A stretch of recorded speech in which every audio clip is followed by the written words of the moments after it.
নমস্কার, রাধে রাধে, জয় শিব। সবাইকে নতুন বছরের অনেক অনেক শুভেচ্ছা। এটা একটা ছোট বাচ্চার গল্প, যে বাচ্চাটা খুব সহজ সরল এবং সাদাসিধে। তার কাজকর্মগুলো ঠিক অন্য বাচ্চাদের মতো না, অন্য বাচ্চা থেকে একটু আলাদা। তো সেই জন্য সেই বাচ্চাটিকে সব সময় তার বাবা মা, বাড়ির লোক, আশেপাশে বন্ধু বান্ধব সবাই শুধু তাকে বলতো বোকা, ল্যালা, পাগল, আইকিউ জিরো, এই সমস্ত। ছেলেটা ছোট থেকে এই সমস্ত কিছু শুনে আসছে। তার মধ্যে একটা জিনিস বিল্ড হয়ে গেছিল, যে কোনো কিছু করার আগেই ও একটাই কথা ভাবতো, যে আমাকে তো সবাই বলে আমি পারবো না। সে কিন্তু সেই কাজটা করতে পারতো না, কিন্তু তার একটা বেস্ট ফ্রেন্ড ছিল। সে বন্ধু কিন্তু সব সময় তাকে বলতো, তুই সব পারবি, ভগবান তোর সাথে আছে। ছেলেটার মধ্যে এতটাই সহজ সরলতা ছিল যে ছেলেটাকে যদি কেউ মেরেও দেয়, বকেও দেয়, সেই ছেলেটা 5 মিনিটের বেশি সেগুলো মাথায় রাখে না। খুব সুন্দরভাবে সব ভুলে গিয়ে আবার হাসি খুশির সাথে জীবনটাকে কাটাতে শুরু করে।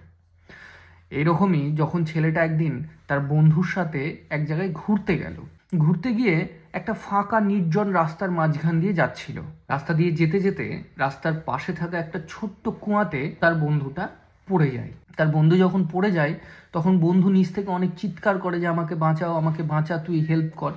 তো সেই বন্ধুটা মনে মনে ভাবে, আমি তো পারবো না, আমাকে তো সবাই বলেছে আমি কিচ্ছু পারি না। তখন সে এদিক ওদিক দেখতে লাগলো।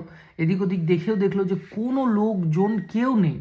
তখন সে মনে মনে ভাবতে লাগলো, এখন যদি আমার বন্ধুটাকে আমি না বাঁচিয়ে আমি লোক ডাকতে যাই, তাহলে হয়তো একটা বড় দুর্ঘটনা হয়ে যেতে পারে।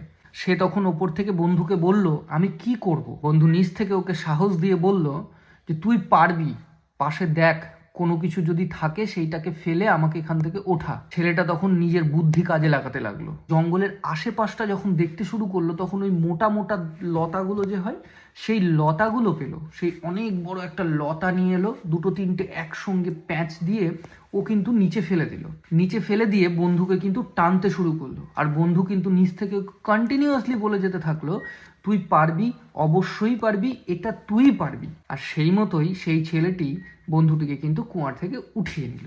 এই কথা যখন তারা তাদের বাড়িতে এসে বলে, বাড়ির লোক কেউ বিশ্বাস করে না। একজন গুণী ব্যক্তি বলে যে না, ও পেরেছে, এরা দুজনেই ঠিক কথা বলেছে। কারণ ও যখন এই কাজটা করছিল, তখন ওকে ডিমোটিভেট করার জন্য ওখানে কেউ ছিল না, সেই জন্য সে পেরেছে। মোরাল অফ দ্য স্টোরি, কেউ যদি অন্যরকম হয়, তার সঙ্গে ভালো ব্যবহার, ভালোবাসা দিয়ে তাকে চেঞ্জ করতে হয় এবং তাকে বলতে হয় তুমি আলাদা, মানে আলাদা কিছু করতে পারবেন। তাকে কখনোই ডিমোটিভেট করতে হয় না। সবাই ভালো থাকবেন। রাধে রাধে, জয় শিব।